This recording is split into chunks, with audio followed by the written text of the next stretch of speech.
Hello there, fellow non-ballers. You're listening to the Non-Ballers Association podcast. I am your co-host, Grant Jordan from Los Angeles, California.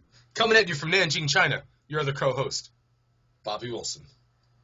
And with us again is the wonderful, lovely, handsome, charming, Wow. and fairly annoying Chad Kenny. Who is it? Oh, it was Chad. Introduction was for Chad? I had no idea. They call me the Toast of Tinseltown. That's right. There it Never is. gets old. Good content. Oh, that was good, Chad. I'm glad to be here. And, my 10-day contract is still intact. Hopefully Oh, we'll my keep that up. God. But I know you guys are laughing at me because I literally said this a second ago. But Yeah. it's We're nice to on be here. we're on take 2 here with the non-ballers. Someone forgot to hit record. We're professionals, and we don't want to go in and just do one take. A second take was necessary to really smooth things out. That's how we do it here in the non-ball. The other thing is that, and I did mention this in the last take, but it's nice to be around you guys because after doing a podcast about one team for 3 years, I started to get a little too micro with the narrative. So it's nice to kind of get the NBA at large going here. Branch out, expand your horizons. That could have been our podcast name, the NBA at large. Right. No, we missed out on that one. Yeah. We're going to give up on non-ballers soon enough. Chad, I was also thinking the eye test. What do you think about that? The eye test, calling our podcast? Oh man. Yeah. I don't That's know. too loaded. I think that's a little Grantlandish territory. No. We call it the eye test, and then we do the NBA logo with Charles Barkley, like Fat Barkley, and just get him silhouetted like Jerry West. You know what I mean? Can we use TR? Yes. Yeah. That's an inside The logo, TR Wilson. We'll see if he's listening to the podcast. If he calls you angry. It's not an inside joke. TR is, he's a big guy. That's all. No, I was just wondering if your fans are gonna know what the hell you're talking about. Fans. Chad. Our fans know everything. I should about have us. said plural. Sorry, I should have made that a plural. Yeah. Uh, I think anyway. my mom knows who TR is. Shall we take another crack at this? Yeah, let's get into this Young Guns territory. That's how we're starting off the podcast with a discussion of 4 young teams who, people are getting excited about, possible playoff teams, if not at least exciting teams. We have Minnesota, Portland, Orlando, and Utah. 3 of those teams are in the Western Conference. We could not find a second Eastern Conference team to balance the scales. So we're just going to go with 3 West Coast teams and 1 East Coast team. And let's kick it off with those Minnesota Timberwolves. Yes. Chad, you had some hot takes on the Timberwolves. I do. And Lay it down. like Bobby, I like these 4 teams you picked because the reason why what we were saying why we wouldn't pick someone like the Celtics is because like all these teams actually have 3 or 4 draft picks on their teams that they're actually developing as we speak. And Timberwolves have a lot of guys, including the number 1 overall pick, Anthony Bennett, who's or did they cut him? They cut him. Yeah, so he's gone. But they have a nice young culture there that they're kind of, nursing and rearing. But, I like Towns, and Wiggins is kind of taking a nice little sophomore leap right now. And your my boy Zach LaVine, my favorite player in the NBA.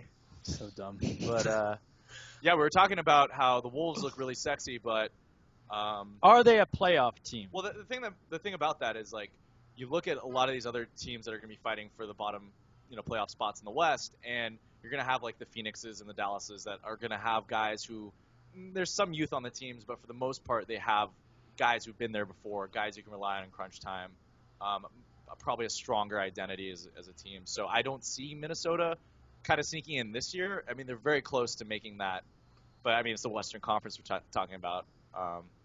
So I don't know. I like Minnesota. I just think that they don't have, like, you were saying with the Pacers, they don't have like a Paul George, Monte Ellis, guys who aren't necessarily old, but they're veterans who can. They have future rely on. Paul Georges and obviously Karl Anthony Towns, who's going to be his own guy soon enough, but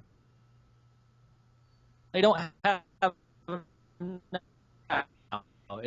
They're doing exactly what I thought they would do, is show promise, win a good amount of games, like definitely show some significant improvement. But the West is just too competitive. There's too many veteran teams. And Bobby, are you ready to jump ship already? Because you were saying, that's kind of what I was saying, and you were the one who keeps wanting credit for saying they're going to make a bigger leap than we expected. Are you? Because even now they're playing good basketball, and they're only 4-6. They look good playing 4-6.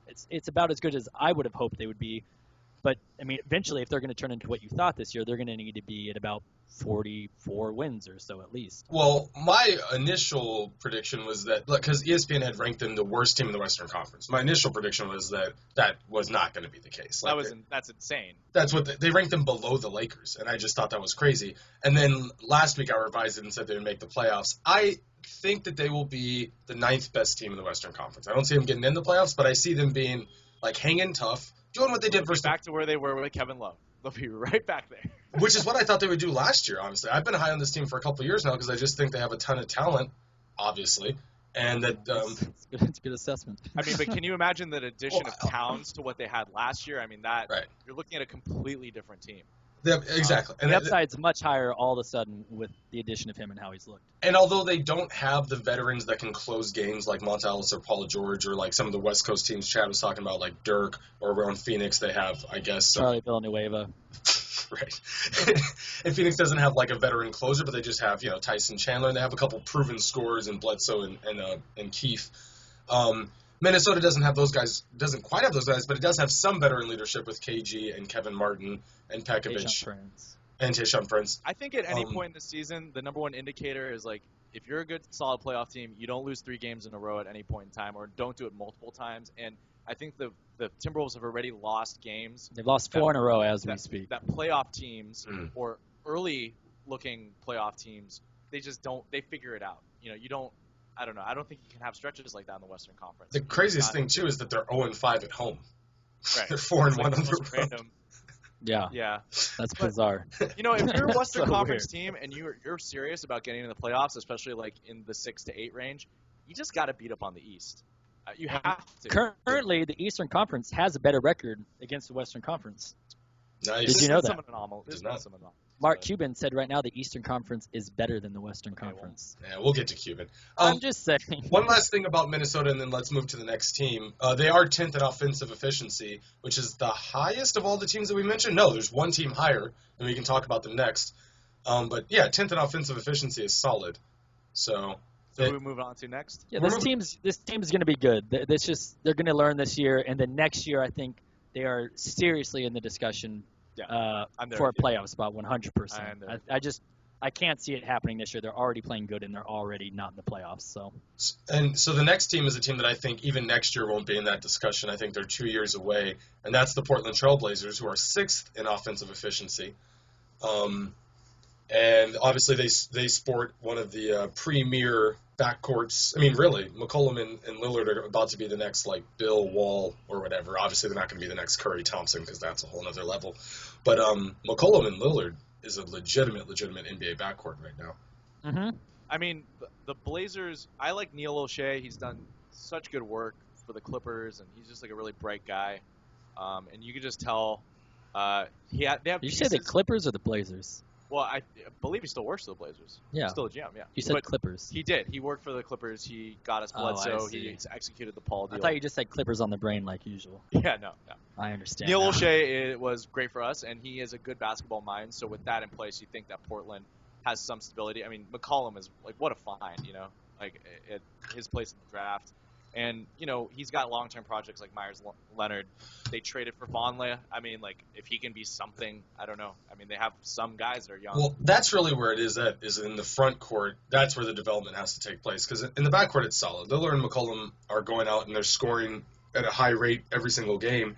And the question is, will Plumlee and Myers Leonard be able to give them enough useful minutes in the front court to, win games? And versus the Spurs, I watched them play the Spurs in the LaMarcus Aldridge revenge game. Yeah. You could just see that those guys are too young. Plumlee got. The thing is, and you can see what O'Shea did by signing Al-Farouq Aminu, who he had worked with on the Clippers as well. But Aminu's a guy who, he's not a really sexy kind of player. But he's not going to need to score. They're not going to need him in that capacity because they already have these guys who need the ball so much in their backcourt. Here comes Aminu. He's like a really solid rebounder for his size.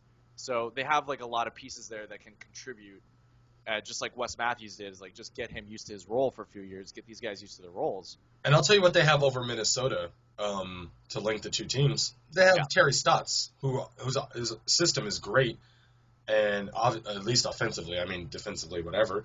But Don't you badmouth Sam Mitchell on this podcast, Bobby. I won't stand for it. Minnesota needs to find their young coach who will come in and change things around, whatever. But they definitely need it because Sam Mitchell's fine and all, but I don't think he's the long-term solution. Yeah, he's not.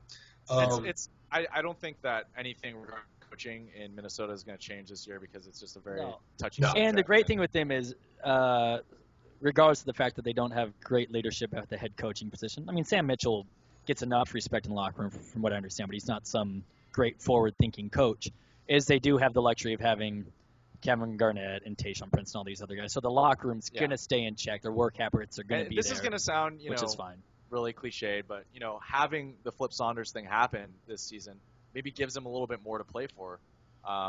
Whereas, for Portland, what are they trying to achieve this year, And so Chuck Strong. I think everyone thought that the Blazers, and I will go ahead and say it, aren't going to make the playoffs this year. No. I thought they were going to be since terrible. we last talked, they were my team of the week, surprise team of the week of the beginning of the season, I should say. And since then, they have lost now 5 straight games. So, I mean, they are who we thought they were. They came back down to earth, which was to be expected, obviously. They are playing a heck of a game in San Antonio tonight. It's 36-28 at halftime. But one last thing on Portland that I'd like to discuss is, so I watched the revenge game with LaMarcus. Whatever, I understand why LaMarcus Aldridge went to San Antonio, but at the same time, I kind of think that he should have just stayed in Portland. I'm not upset about it. I don't really care. I have no personal investment in it. But there's a good young backcourt. He goes to San Antonio. I never really like a star player joining a loaded team already. And it would have been nice to see him, stay in Portland. They would be a playoff team if they had LaMarcus Aldridge. I think, though, look, LaMarcus is prime. He's 29, right? And, he's been in the league for 10 years.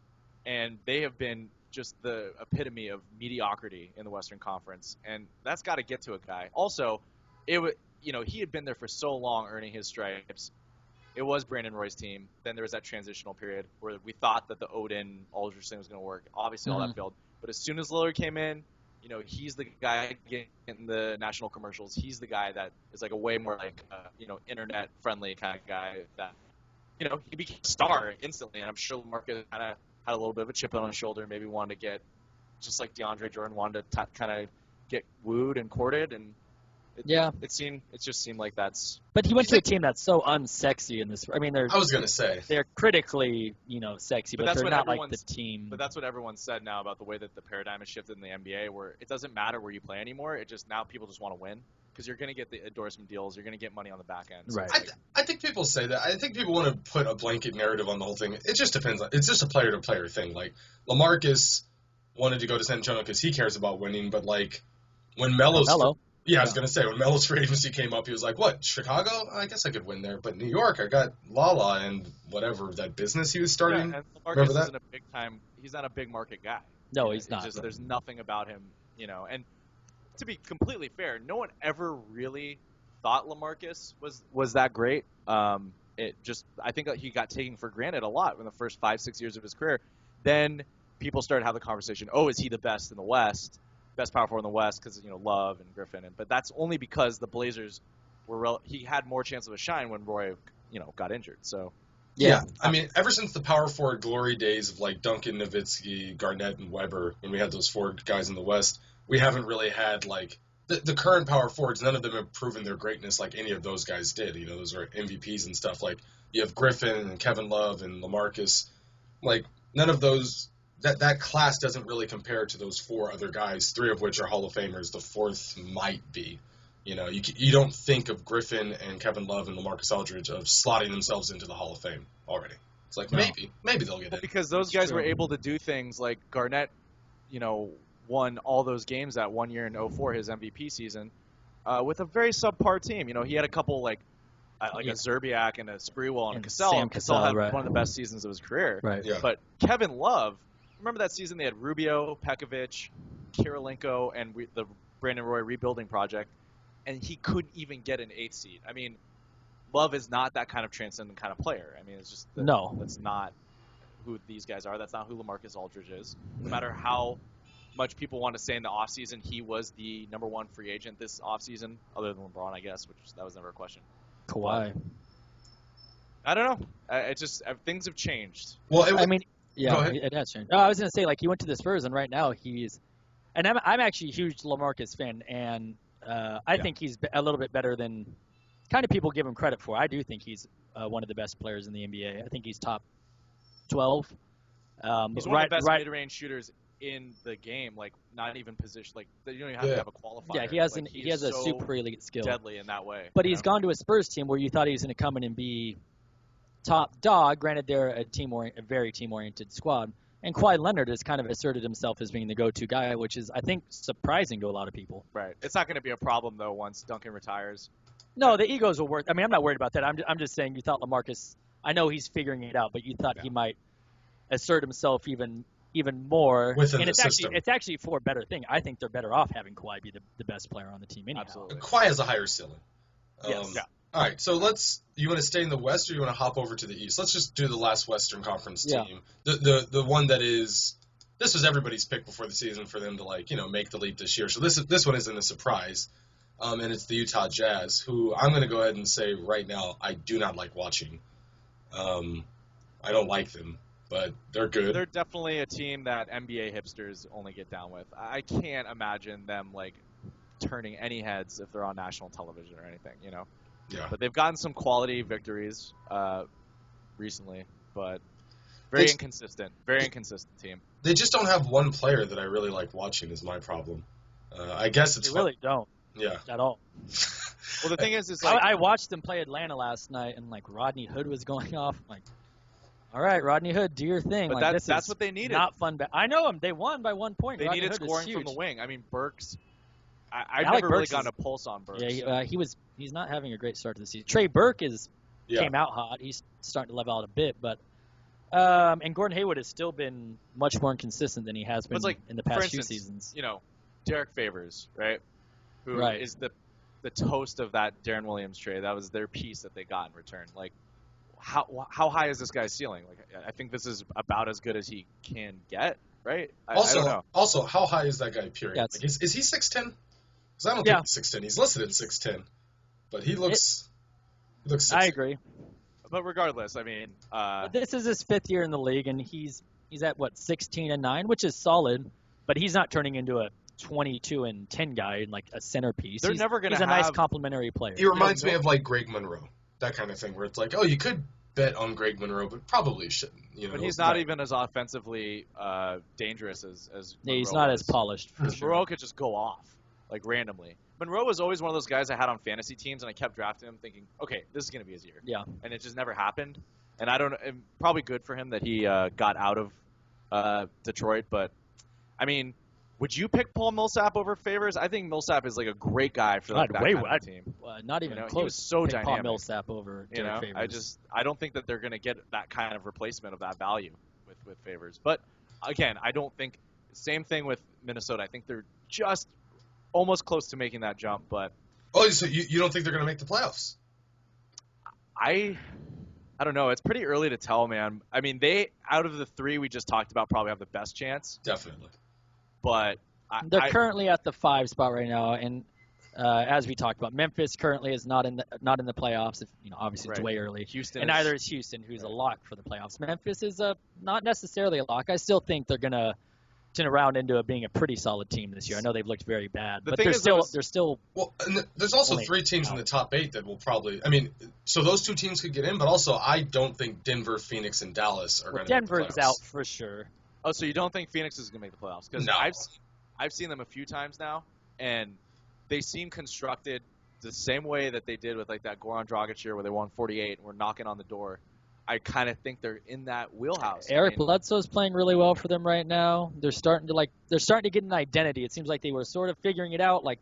They lost obviously Goran Dragic last year and Isaiah Thomas, and now they're trying to get it together again. Say what you want about Jeff Hornacek. He's built a culture there right now. They have something in place. I've got nothing bad against Jeff Hornacek to say. But no, it's good that they. I didn't know what to expect Jeff from Hornacek. Brandon Wright, but it's like that. I was slacking him pretty hard off camera. He's asking for it. Right. All right, let's move to the East. Well, real quick, Phoenix and Utah are 6 and 7 in the NBA in defensive efficiency, which is a better tell for whether or not you're going to make the playoffs. And obviously, not obviously, but I think people thought Utah would be a good defensive team because they got the anchor there. So if they can stay in the top 10, I think Utah's making the playoffs. That's what I'm saying. I think if I had to pick two teams, Utah or Phoenix, I'm picking Utah to make it over Phoenix. I don't know if they could draft a player and I would like to watch them. I don't know if I just have this built-in thing with Utah being a team I just don't care about since I was a kid. From the Sloan days. Boring. Yeah. Just everything about the area, the thing, the whole. It's just like a boring place to think about and a boring basketball team to think about. So we're all in agreement that New Orleans is not going to make playoffs. Oh, yeah, I know. No one is. I feel like all of us have kind of just passed on them already, but they have to have like a really historic like December to get back in this. I'm kind of torn on this New Orleans thing because I don't know why I feel vindicated by them playing poorly. It's not like I thought they were going to be this bad, and I don't dislike the team. Just sick of people just ranting and raving about them as we talked about last week. But at the same time, I would love to see Anthony Davis in the playoffs like I did last year. Like I know he is going to do this crazy stuff eventually, so it'd be disappointing for his progress and that team's progress if they didn't make the playoffs this year. But starting off 1-9, that's rough. But the reason why I would say that definitely. Reason why I would say that Utah isn't constructed the same way most prototypical Western Conference teams are is because they don't have a superstar. They don't have or a star. I don't think Gordon Hayward will make an all-star team. Utah, yeah. Yeah, so it's like it's really, really hard to make the playoffs without that one reliable, constant. Yeah, but I mean now all good. They're all like fun to watch, but somebody has to. Phoenix doesn't have a reliable superstar. Yeah. Utah. So are you saying that Alec Burks could eventually be like a premier two guard? No, it's Gordon Hayward's still the best player on that team. It's just the makeup of the Western Conference right now that at the bottom, one of the teams that doesn't have a guy is going to get in unless New Orleans goes on a tear. So it's just a matter of whose team is going to gel the best and go and like be able to get in. It's going to be either Phoenix or Utah or Denver, one of those teams that's like or Minnesota or Portland. They don't really have a guy. Sacramento Kings won 3 in a row, huh? Let's go Sacktown playoff push. Well, I mean they were only bad because Boogie was out. So. The last thing I want to say about New Orleans just real quick is how much slagging Monte Williams got all the time. Yeah. And the fact that like they won games. I think they had a winning record when Anthony Davis was out last year. They obviously made the playoffs. And now everyone's using this excuse of like, well, their players are hurt. Like, well, last year they won games when their players were hurt and everybody hated on their head coach. Right. Now they have Gentry, the best player in the NBA, and Anthony Davis. It's like, yeah, I get it. And the thing is, this is what should have been being said before the season started. They should have been realistic. But where are their young guys? I just don't understand. The mindset was just so bizarre with this team going into it. And it's getting redundant. All these guys, all these teams we just talked about, right? You can mention 2 or 3 guys who are like they could be something. Zach LaVine and maybe McCollum or Rodney Hood. These guys could be really great. Who else does it? Eric Gordon's still pretty decent. Well, but Chad's saying like, well, we know that New Orleans mortgaged their future, so that's why. They traded everything so that they could get the brow. Lucky with Drew Holiday's health and that sort of stuff. Well, that was why the Sixers had to pay them millions because they got sold snake oil. But anyway. All right, yeah. New Orleans is becoming our OKC. New Orleans to us is the OKC to Bill Simmons podcast.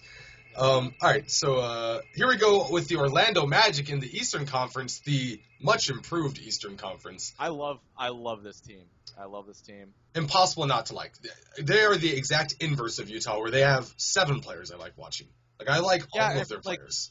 They're like, we live in this era where it's like we're all watching GIFs and Vines, and like they're just good hot content every night because, they're fun. They're like an NBA 2K team. They're constructed to have all these guys who can slash and they have some young, fresh, nice talent. And I'm glad Orlando is starting to get out of the drudgery of the post Dwight Howard era because he just destroyed that franchise when he left. So they're 5-6 right now, which is like that puts them right in the middle of the pack. I mean, it makes them like the 13th best team in the Eastern Conference, but the teams ahead of them are all 500. Right. They have a negative point differential, which is bad. But they're doing the thing where they're the young, scrappy team, and they're always going to be in games because, like Chad said, they got a bunch of young guys who can come in. Even if their first unit's not playing well, you put in the second unit a bunch of young guys who can run and get on the fast break and do stuff, and they're always going to be there in games. This, out of all the teams we've mentioned, has the least veteran leadership on the court. Like, I can't think of one veteran that they have. I guess they have Channing Frye, but he doesn't play. He doesn't play, though. They don't play him at all. Well, Evan Fournier's, I don't know if I'd call him a veteran at this point, but he's been in the league for a little bit. Right. That's true. I feel like when I watched the first game of the season from this team, it was they're like Minnesota's East version, basically. Like, it's similar to me. The upside's not as high, obviously. They don't have two potential transcendent players on their team. But when I watched the first game against the Wizards, it was them playing well, making exciting plays, and then losing a game they should have won down the stretch just due to John Wall knowing when to pick his spots and Bradley Beal knowing when to pick his spots. And you just don't have anybody on their team who can really, Victor Oladipo, he's kind of been in and out, but it's these players that need to turn into that, Elfrid Payton, and they're just not there yet to make the leap. It's the East, so they could maybe sneak in. As sure as I'm sure that Minnesota isn't going to make the playoffs this year, but they have more upside, Orlando still maybe could just because the East is what it is. The East right now is packed. I mean, because you look at it, it's like packed. Yeah, it is. It really is. Like the one team out of this whole mix that I think not the one team. I don't think the Knicks are going to be there till the end because you watch them and you're kind of like, yeah, they don't really have enough to really get there. And there's a lot of talent. Been inconsistent too. And he's been inconsistent, but the rest of the teams, they're going to be there. Like the Pacers are going to be there because they've got Paul George, basically. Like, the Pacers should be there because they got Paul George. The Pistons have got a good system in place. The Celtics are scrappy. The Bucks are scrappy. The Hornets are looking pretty scrappy. The Wizards, that's already like 7 teams. And then you're not even talking about the top where the Cavs, the Hawks, and the Bulls and the Heat are going to be in. In Milwaukee. I don't believe in Charlotte at all, but they're scrappy, though. They're scrappy. I like the Knicks. That's my word for the day. Scrappy. Has Aaron Aflalo been playing at all recently? Yeah, he just came back. Okay, so that's going to be a huge boost for them. He took the game winner attempt in their last game and missed it. Okay. Yeah, well, I don't know why he took it. And they've lost close ball games. The Kristaps Porzingis 3 that was reversed. Yeah. Their point difference. To your point, Chad, their point differential is 0.0. There you go. I think it's 98.5 to 98.5. It's pretty amazing. Orlando is another one of those teams that you just look at the makeup and you're like, is this going to be the season? Because eventually some of these guys are going to retire in the NBA, and there's just going to be a shift, and that always happens. And sometimes people get lucky and sneak in. But who do we think on Orlando? Like Minnesota, it's like clearly Williams or Wiggins and Cat are gonna turn into super legit NBA players. Right.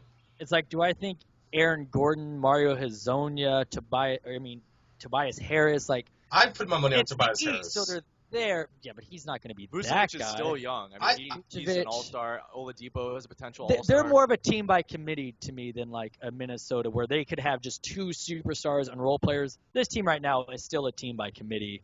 And I think even moving forward, I don't see one guy separating himself greatly from the pack. I see Tobias Harris being good enough to not like separate himself like head and shoulders above the pack, but being a go-to scorer down the stretch. Well, yeah, he kind of already is. But you're going to see, and he's only 23. But I mean, like NBA level, like being perennial all-star, not an all-star, perennial all-star. I don't see that guy on their team right now. I think he will be. I think Tobias Harris will be. I think he'll be like, and not obviously Paul George or LeBron James or something, but like that second tier of small forward, and that will be good enough with all of the stuff they have around them. Like I don't think he has to be Paul George because like if Paul George had in 2 years' time what the Orlando Magic's like young players are going to develop into, if Paul George had that around him now, the Pacers would be great. Like the amount of talent on the Magic. So I think in 2 years' time, Tobias Harris develops, all of the talent around him develops. I think that'll be good enough. But crazier things have happened. Eastern Conference is very different at the bottom of the playoff picture than the West because most of the time, you'll get like the Bobcats that one year. Well, that's what I'm saying. They can make the playoffs. The Milwaukee Bucks with Jennings and Ellis snuck in at the 8th seed, got just destroyed by Miami. So, I mean, yeah, they get to the playoffs, but like, are they going to be competitive? No, they're not going to be competitive. I think that they could sneak in the 8 or 7. All right, well, let's call it right now. Are they getting in? Yes or no? No. I like New York's chances better and some of these other guys, so I would say no. I'm gonna say no too. Now, just to wrap up this Young Guns thing, and then let's move on to the next thing because we're about halfway through the podcast. Which of these teams is your favorite out of these 4 Young Guns? Which is the one that you actually like the most, or Minnesota. think will do the most? Minnesota. Definitely Minnesota, just because you see It's not even close. actual star power. Like those 3, Levine, Wiggins, and Towns. That's like 10 years worth of just stability in the West. And you like watching them. That was also part of the criteria. Yeah. Yeah, you actually enjoy watching. Watching Yeah. Wiggins spin move dunk is already becoming like a sort of staple thing for him already. Yeah. Who was Nice. that dude we used to play against in high school and went to CNG that did that all the time? Here we go. Jacob Daigle Just the best spin move ever. was a really good Dunk. spin move. But his spin move was amazing. Anyways, Wiggins. That's the best of all time. This is Wiggins' the second best of all time. Little trip down memory lane there for all of you fans out there in Redlands. non-baller land. All right, let's move on to the next thing. Wait, speaking of Redlands, can we give a quick shout out to Kai Lyles doing his thing in Atlanta? Please. One of Redlands' finest. I didn't read the He was- article, so you'll have He to. was a lead trainer with Golden State. He's 1 year ahead of you, I think, right, in high school and all that stuff. So, anyways, we all know him from growing up. Was a good basketball player.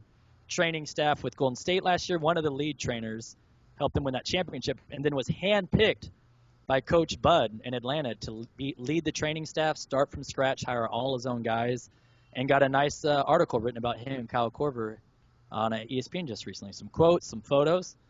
Redlands' finest That's doing awesome. its thing. You know, on the same subject as someone you went to high school with who's involved in basketball and Chad, stuff. we're not measuring cocks here, okay? We can move on, Bobby. Yeah, we're recording video, Chad. Please don't whip it out on camera. Thank you. Anyway, so have you guys heard about the AmeriLeague?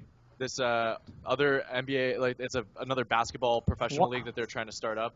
There's And, no, and I will continue to not hear about it. This Okay, is an well- amazing tangent. There is something called the AmeriLeague that is like a league that's starting up, a professional basketball league. I'm just real quick, and it just randomly I was reading an article. It said like Commissioner Ethan Norcroft. He's like some guy that I was friends with in high school. Was like 26 and is like the commissioner of a semi-pro basketball league. Tell the story. Really random.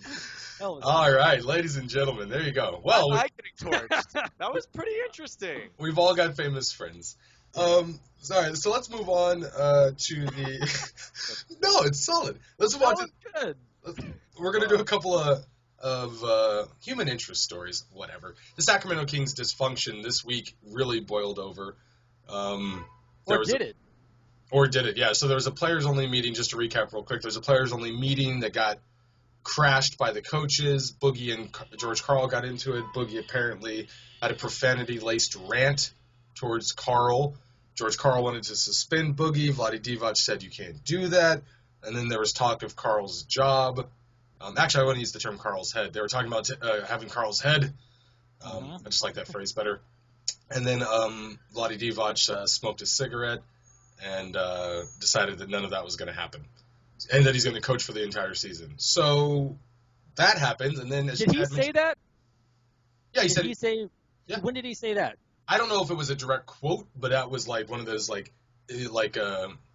don't know how you say that exactly. It wasn't in Inferred? quotation You marks. inferred it? No. It was like written, and Divac says he'll coach for the rest of the season, but that wasn't in quotation marks. So it was like, Ah, interesting. maybe it's the kind of thing where it's like, don't quote me on this, but or whatever. I don't know how it works. Yeah. And then as Chad stated earlier, they've won 3 games in a row since then. And I everything's better when you're winning. The thing with me is I feel like us talking about it now, because this happened to be kind of right after the podcast ended last week, like early last week. And at this point, it's going to be a reoccurring thing with them. We're going to see more issues, but I feel like these specific things, like these specific instances, have sort of come and gone, and the team is playing better The basketball. writing was on the wall from day one when they signed George Karl. Yeah, they're Everyone's going to like, have clashes, and they'll continue to, but they're playing better basketball. Right, yeah. Rondo's had, I think, 2 triple-doubles in the last 4 games. Also, Boogie's back, which is the big Boogie's back, which is a big deal. I mean, they're going to be winning. I watched that whole Toronto game yesterday, and they look good. Like, they have the enough Kings are good built to pieces. compete. They're built to compete. Yeah, I mean, we're going to see more run-ins, but I'm not too concerned about this. Some of the head case stuff I'm not super concerned about right now. I'm saying that I am concerned about it, and I was beating this drum last year, and I'll beat it again this year. They should just trade Boogie. Like, firing George Karl or whatever, it's just the whole situation needs to be blown up. Because Chad's right, they're built to compete this year. That's the idea. They get Rondo, they get Rudy Gay. It's not going to happen. They're not going to make the playoffs. People can think whatever they think. I don't think anybody actually does think that. So just blow it up. They just need to blow the whole thing up. And I love Boogie, but How many it's times not are a we good going fit to there. allow the Sacramento Kings to blow it up? It's been 12 to 13 years since they were one of the best teams in the NBA. And number one, the team should not be in Sacramento. And that was like a whole thing where Kevin Johnson, a lot of people had said that like his campaign to keep the team in the city was like a whole vanity project. In between him sexually assaulting women. Right, and they didn't even air the Other things of documentary that on it. nature. And I read an Kevin article Johnson where- was hanging out with Bill Cosby, apparently. Yeah, good job. But like pretty much the film premiere is just like a 90-minute, commercial for, Kevin Johnson for mayor, but Yeah. or like how great his mayoral tenure has been. But what was the best interest of this team? They are not competitive. They constantly are in the lottery and not keeping the people that they draft. Right. They're just a bad organization, and started to realize that if you have bad ownership or loose, like sort of unstable ownership, and you just can't. It blows my mind how many times they draft Stauskas, he's gone. Jason Thompson, Thomas Robinson, Stauskas? Isaiah Thomas, Mhm. Tyreek Evans. The list goes on and on and on and on. It's like Yeah. how many times are we going to allow them to blow it up? Do you think And that- Boogie. Do you think that there's a roster spot for Stauskas in the AmeriLeague? Him and Jimmer Fredette? Call up your boy and say, yo, do you want Sauce Castillo and Fredette? I got him. No problem. Oh So boy. when you say they should trade Boogie, I mean, Yeah. obviously we know how good Boogie is, and then I watched him last night, and I was just astounded by how dominant he was the entire game. And he's added the 3 to I his think game. he was He's shooting 4 of 40%. 7 from 3 He has yesterday. 14 3-pointers. That's more already than his entire career in 5 years, and that was 11, I think. He takes off. I mean, he was so. He's always good, but just seeing him last time, like God, like trading this guy, it just sounds What are you crazy. gonna be 'cause able to he's get back? So good. You Oh, can get anything back for him. No, He's but like I agree almost with you. a guy that's possibly tradable in the whole NBA right Well, now. listen, there's a precedent for this, and it just happened. This is the Kevin Love scenario, where you might get lucky. You might land yourself a Wiggins, and they ought to do it because it is the same thing where, like, the relationship is toxic at this point, and it's different in the way that it's toxic than it was with Kevin Love in Minnesota. But they just need to get rid of him and trade him to a team that has draft picks. So Boston is a great location. Philadelphia would be a great location. Something like that. Try to get back for him, not actual players that exist in the NBA right now, but future draft picks, and then hire someone to draft well instead of drafting Sauce Castillo. So it's a twofold plan. One, trade Boogie for draft picks. Two, find someone who knows what they're doing. I feel like God, blowing it. Willie I don't blow it. Cauley Yeah. Stein. I don't know. What are they thinking? Dude, no, I'm just saying, like, they are so inept. Like, they've had so many shots at this. And I was telling you, some of the only guys that have actually thrived that they had drafted, they just let walk. Isaiah Thomas, second-round pick. Great guy that came out of nowhere, right? That was weird when they let him. Part of that They was started- apparently the Boogie thing, apparently. Right. But then, here they draft this guy that's replacing Jimmer Fredette. That they, We got a hole here, guys. We got a hole. We need someone to replace Jimmer Fredette. And also Ben McLemore, too. He's got upside or whatever, but also Oh my God, I forgot about Ben McLemore. the other How many part about his- draft picks to these guys. the other part about his upside is that he's not good. That's the Yeah, that is a problem with him. Well, Tyreek Evans averaged 25 and 5, right? And then, like, the only other people who had done that as a rookie were Jordan and Oscar Robinson and LeBron James, right? And then where was the development for him? He could have been so much better than he is now, and then they just let him walk. So what's the problem with, let's say, with Boogie or the Kings? Is obviously the Kings are the problem, but let's look at Boogie. Is he the problem? If he goes to the Celtics, a team with a great organizational history, great leadership in Danny Ainge, great coaching, and a lot of nice young pieces there, would we see this same stuff out of Boogie, or do you think he's just fresh? He looks bad because he's with the Kings, or is Boogie toxic potentially kind of wherever he goes? I think Obviously, we don't know. What is your guess? I think the latter, and I think we do kind of know because at Kentucky he won and fit, and he was good. He had a little bit of problems, but he was good. And then on Still team, attitude problems come out of college. On Team USA, and then Team USA was my other example. he did really well. Yeah. I'm kind of with you actually, but The thing is though, I feel like he has to get. If you want his personality to be neutralized or to not be a factor in like DeMarcus is great, but because that seems to be like what we always hear people talk about. yeah, DeMarcus is great, top 10 player in the league, but he's a psychopath or he's a head case or he's impossible to work with. Well, you have to send him to a contender because that's the only way that that's going to get neutralized immediately. And you actually, if you look at his former teammate, you can see it happened. Hassan Whiteside was traveling around the league as like this complete head case that even Boogie was like, what is wrong with this guy? Boogie thought he was nuts. And then he goes to Miami. He's great. And really, there hasn't been a peep about. I mean, I'm sure that there's going to be eventually something maybe, but so far there hasn't been anything about like Hassan is crazy in practice. Like he's fine. It'd be a great trade here. I'm not usually a trade machine guy, but you send Boogie to Miami for Justice Winslow, Hassan Whiteside, and some expiring and some future picks. Right there, that's like a good trade for them. And then he goes to a contender. They become the top of the East again. Is that enough? No, that's why you trade for only picks. You don't even trade for players. You just trade for picks. Unless the pick you're getting is literally the first pick. Like unless you're getting Karl Anthony Towns and Minnesota's next. Well, you're gonna lose. I just feel like if you're the one shopping him, you're gonna be losing out. I mean, you're gonna lose something. No, the thing is, they're not under pressure because it's not like his contract is coming up this season or something. I think that they should just ride this first season out with Karl and Cousins, and if it really is that bad, I mean, they have a whole off season. Well, how can it not? That's kind of how I feel about it.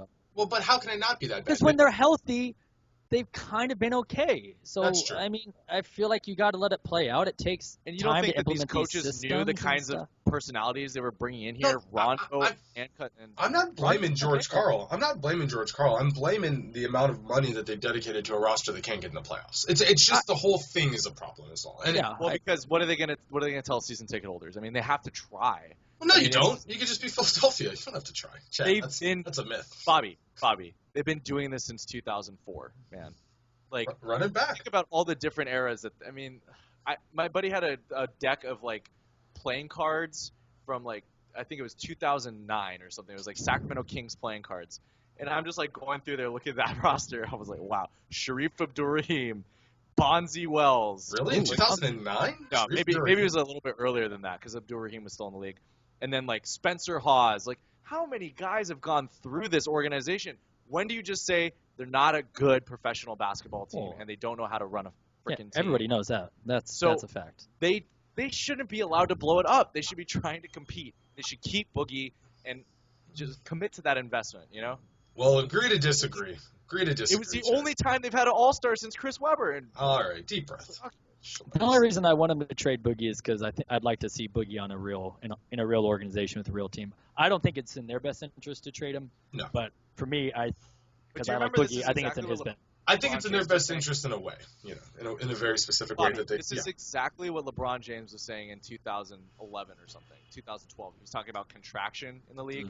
He's like, oh, it's a shame that someone like Kevin Love every season can't get in the playoffs because there's so many good teams, you know.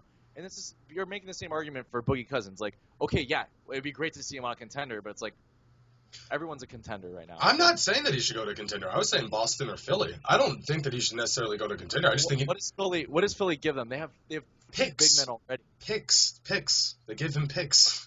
It's not about what the Kings get back. It's about getting out of the Boogie Cousins era because it's not going to work out. So you wouldn't ask for Okafor? Fine, give them Okafor and picks. They need more than just Okafor. They got to give him that's great. Okafor and picks because Boogie is that good. I mean, they don't have contracts that are worth enough. Well, fill it in with whatever you need to fill it in. The point isn't like you just make it work. Look, I mean, give them Stauskas. Give them Stauskas back. They want him. The NBA, they'll always find a way to make it work. The point is just that like the Kings need to change their culture, and I'm not blaming it all on Boogie or I'm not blaming it on any individual person, but they need to revamp the whole thing. Like that's what needs to happen, I think. Yeah. Let's move on. Let's move on to Chad was talking about owners a little bit. We were talking about Vivek a little bit, and now we've got Mark Cuban. We'll talk about this quickly because we're about 3/4 of the way through. This week, the revenge game versus the Clippers. Chad, you're a Clippers fan, I think. You are, right? Yeah. No, I am. That game. Still. Okay. just for the time being. Okay. Yeah, no, I mean that was it was the kind of game that you were going to expect. I didn't think that the Mavericks were going to be able to execute that well because Wesley Matthews was struggling going into this game, and he had a game of his life. Dirk Nowitzki had his game best of his life. I'm just saying, like the season. Yeah, the season. All right. But I don't deal in hyperbole, Chad. Sorry about that. Him and Dirk combined for like, what was it, like 7 points on they were shooting like 80% combined. So well, when you have Rick Carlisle going up against Doc Rivers, that's the sort of thing that happens sometimes. It's just great coaching versus good talent. Basically. All right, so let's talk about Mark Cuban. I personally think the whole Mark Cuban thing is completely juvenile. Like, I think he needs to get over it. I understand that DeAndre Jordan should have called him to tell him that he didn't want to sign with him.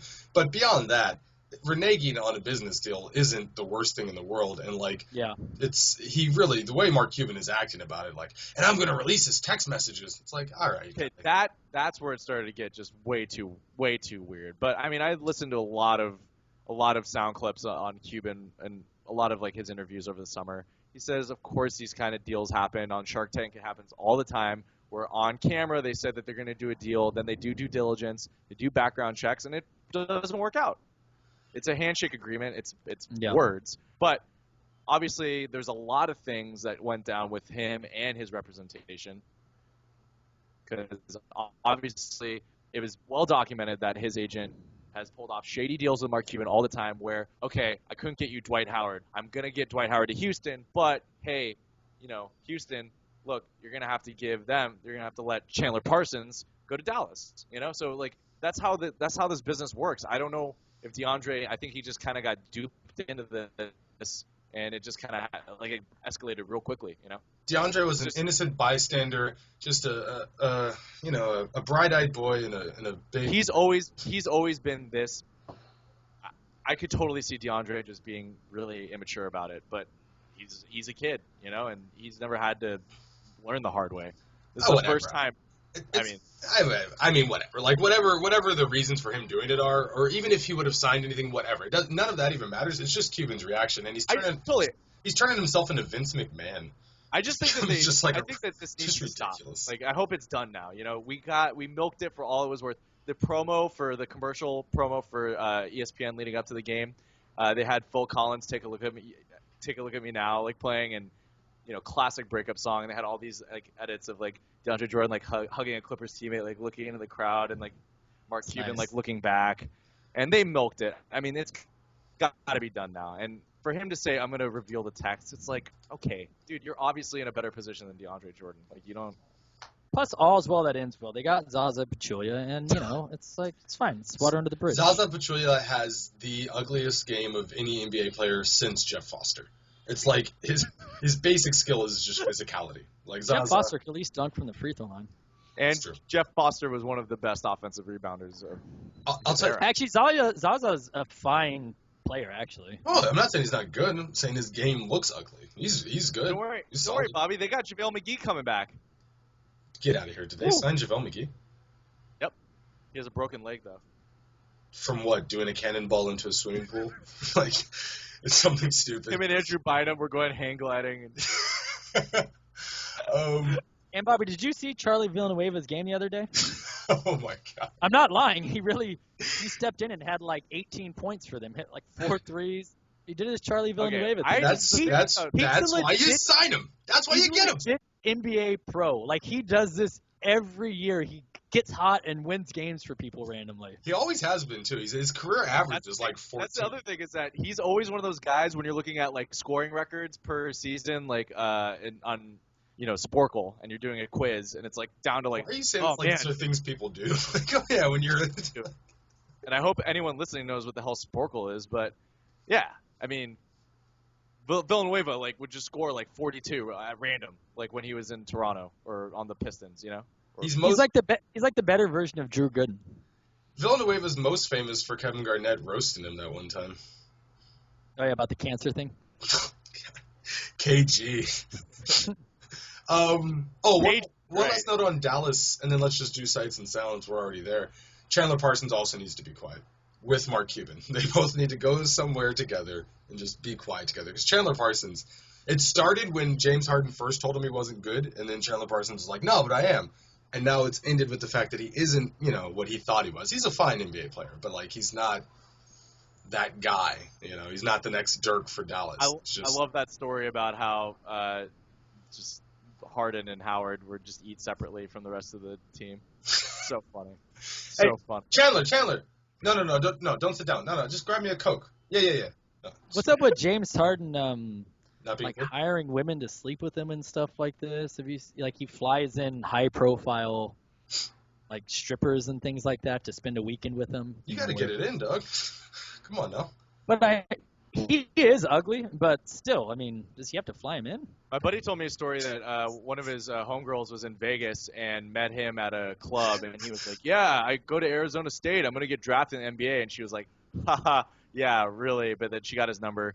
And then, 2 or 3 years later, he's, super mega famous. And then so my buddy got the number from that girl, and he, called up, what the hell was this guy thinking? Just calls up James Harden. He had the same numbers? Yeah, James Harden picks up. Hello? Doubtful. And my buddy goes, Harden? I'm a huge fan. I immediately hung up. It's like, whoa. Chad, you're on fire tonight. That was I was like, wait, so what's going to be the payoff for this story? It's just that he called him. Somebody tells me, cool, so then what happened? What happened in the story? That's how life is. What happened? That's how life is. You're a little drunk. A girlfriend of yours has James Harden's number. You call him, and then it's as anticlimactic as you think it's. Me and Bobby are wiped up. We don't know about that single life. Chad's one of those. He's an artist that portrays life as it is. He doesn't give you that fanciful, magical realism stuff. I dig that, Chad. Kitchen sink realism. By the way, I'm checking out for the end of this podcast right now. It's 45 seconds left. The Pacers are down by 1. Yeah, also, the Rockets are killing the Celtics. But, all right, so let's do this real quick, this sights and sounds thing. Feel free to just I'm gonna run down some things that we were talking about earlier. We had the idea that Steph is better than LeBron being floated out there in the NBA. Chad, agree or disagree? We'll leave Grant out of this. No, it's timeout. It's timeout. I feel like I was really, after being confronted with the actual video content of me roasting the Warriors and just being a shameless Warriors hater, I do have to kind of rescind that a little bit and give props to Steph Curry for just being in an all-time category of NBA player right now. Can you just say right now on the record, he's always been better than Chris Paul and will remain that way. Always better. Well, he was better than him in college, and since he's been healthy in the NBA, he's been better than him. That's false. That's not true. His first several years. He wasn't better than him in college? No, that part's fine. But like if he was better than him in college, then he's better than him in the NBA. But I will agree with what you're saying. If all careers ended today, Steph Curry has a more illustrious career than Chris Paul. He's won an MVP and a championship. But the other thing is like when you think about all-time greats, they show up in the finals, right? He didn't even win Finals MVP. He should have. I'm mad he didn't win it just because people like you are going to say that because he should have won Finals also, MVP. The other thing about it is that awards don't matter because Steve Nash has more MVPs than Shaquille O'Neal. But I think you're even looking at Steph Curry being like a top 10 of all time point guard. I mean, it's not too definitely. crazy. Why was that even a thing that you were hesitating about? Paul is considered top 10, and he's better than Chris Paul. Well, no, because he's still done. There you go. Math. That was quick math. That's Bobby, arithmetic 101. Bobby, can you imagine? I mean, the guy is like now getting into his prime. We don't even know how good he's going. So that's why I always get a little. We don't know how much better than Chris Paul he's going to be, Bobby. That's what we're trying to get down to. Let's stick to the task at hand. We did this last week. The question is not about Chris Paul right now. The question is he better than LeBron? Let's stick to stay on topic, my friends. Is he better than LeBron? He's playing better, but if you have him in a series, of course not. LeBron can still assert his will, just physically, dominance-wise, and on the defense. Also, Steph Curry has a lot of fantastic pieces around him, but if LeBron goes from one team to another, they go from playoff team to lottery. I don't know if Steph Curry has that instant impact. It's like, okay, you throw Steph Curry on the Sixers right now, okay, they're competitive, but does he just completely change the entire landscape? Well, that's a really drastic example with the Sixers because I don't even think LeBron could put them that much better. I mean, the Sixers that's like. And the thing with Golden State, Sixers might go to the AmeriLeague. The Clippers legitimately have 2 top 6 NBA players, and for some reason they never do anything. And then Blake Griffin and who? Top 6? Blake Griffin and DeAndre. DeAndre. Yeah. And then one of the best coaches of all time apparently. Wow. And then Golden State. Everyone, I know their team is stacked. This is why it makes me mad he didn't win Finals MVP. They have Klay Thompson is an all-star, but sort of like fringe all-star. They don't have another amazing player. Steph is the guy that makes all those players look really amazing. Like Draymond Green's not amazing. Festus Ezeli's not amazing. Andre Iguodala was never going to win Finals MVP until he played with Steph. Steph Curry is the guy. Well, here's the thing: is that last year it felt more by committee, even as Steph was winning the MVP award. And that was the whole argument the whole time, is that the James Harden thing didn't feel by committee, but the Steph thing felt by committee. This year, it's so much more obvious that it's not by committee. Right, that's true. And that's it's really only what's 10 happening. games. And that was so. the other thing, is that last year during their 67-win season, you saw things coming. People were fixated on Draymond Green. That was like a conversation. Bobby, do you want to get this on camera? This is me watching the last 5 seconds of the Pacers being down 1, inbounding the ball. Anyway, Bobby, let's talk about some good basketball teams.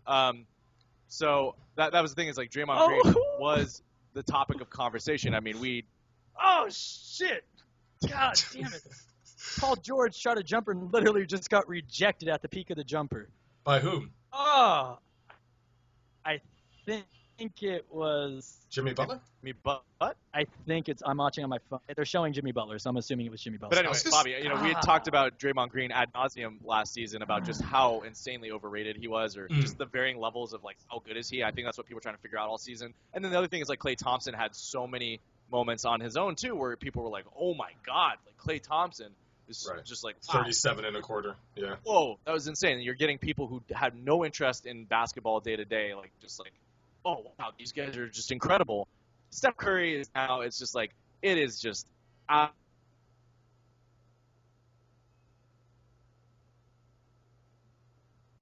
Timberwolves. I was watching this Timberwolves matchup on TNT the other night, and just Steph is just out of this world. I can't deny it.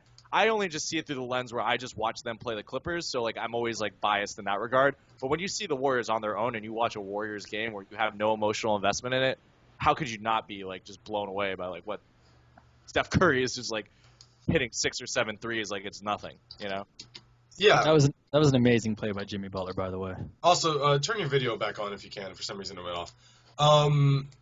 Yeah. Yeah. So. Anyway. All right, so enough about the Warriors. Actually, let's move on. They make me hurt a little bit. We've got a couple other sight and sound topics. Can you believe that 180 from last week? What I was saying and what I just said. Chad, you don't need to make it so obvious that you're. I'm just saying, just give me some props, man. I refuse to give you any props. I think you should keep hating on them. I'm going to keep hating on the Warriors. Okay, I don't like them. I'm keep hating on Steph Curry. Robbie On is going to kill me if he hears this podcast. Stephen Curry. I wanted to talk about LeBron's mustache. This is the best look LeBron's ever gone with. He should keep it. Shouldn't just be a November thing. He looks better with the mustache. Oh. I didn't like his Miami look where he just had the beard. And he had a rounder face back then. And also his beard doesn't fill in enough in this chin area here. It kind of goes, Yeah. You don't get that Chad Kenny even consistency.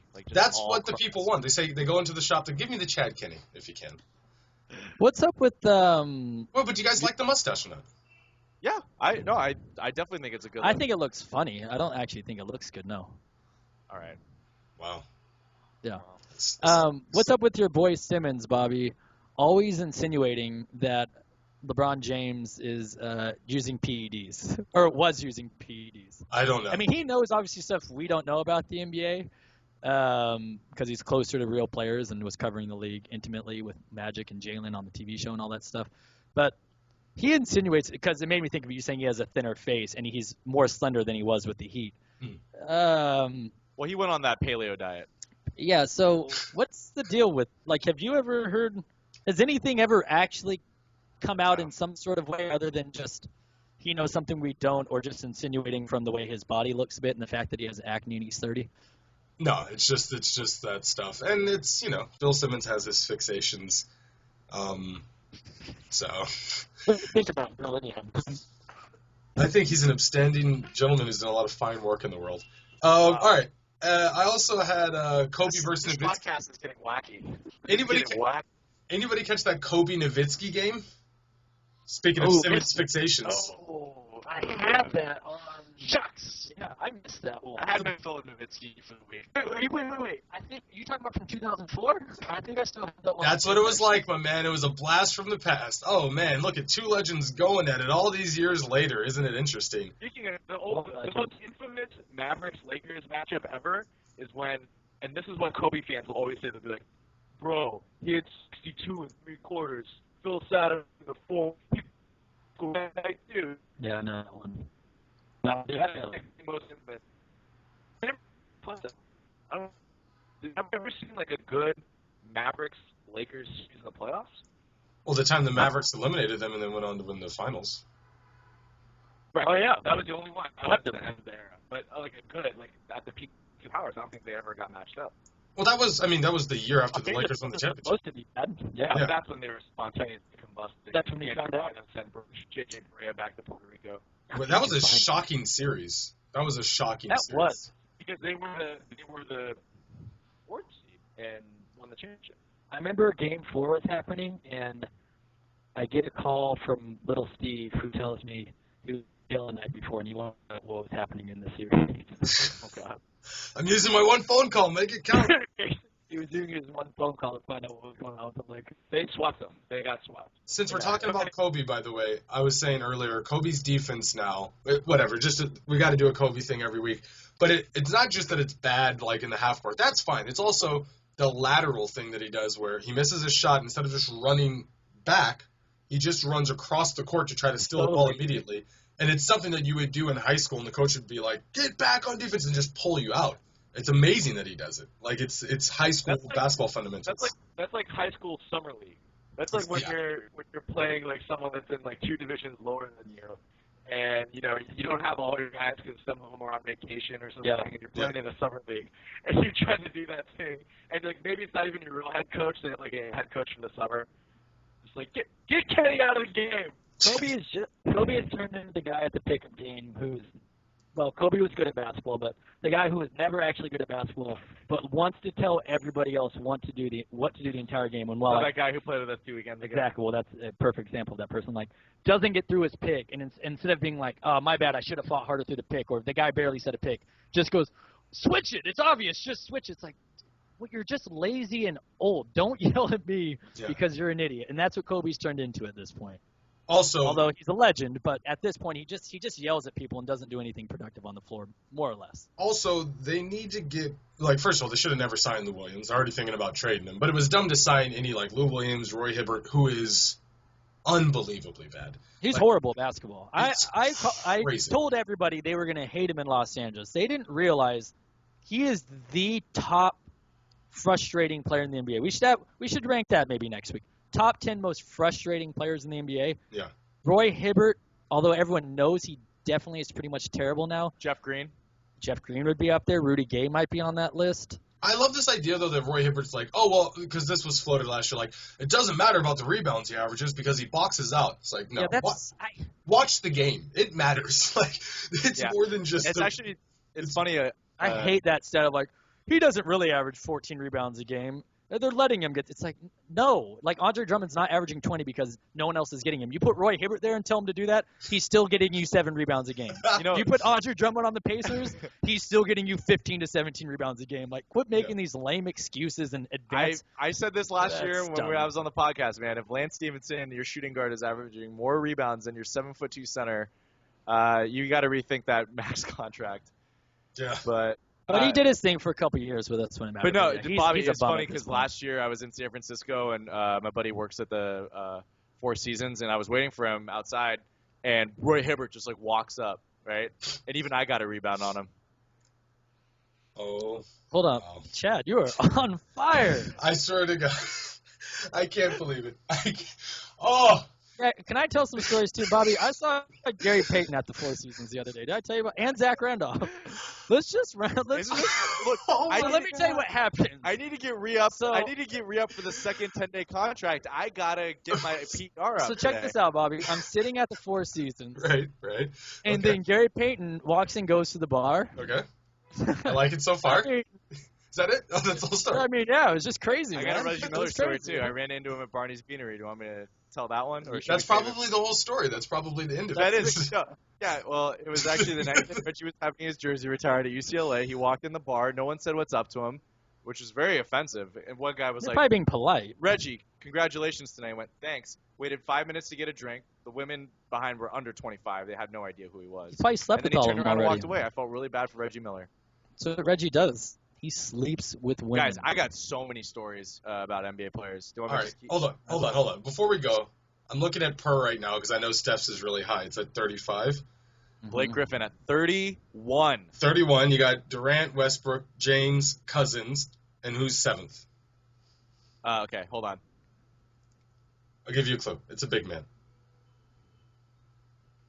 Oh, let's go with Nikola Vucevic. Brandon Wright. He always happens to make the top 7 or 8. Neither. Andre Blatch. Grant, it's your boy. Roy Hibbert. No, your boy.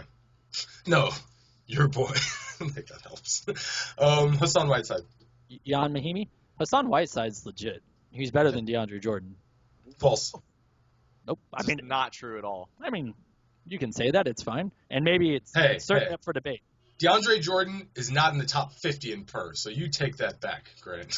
He's not in the top 50? DeAndre, where are you? How is this possible? Hassan's leading the league in block shots. Tell you that much.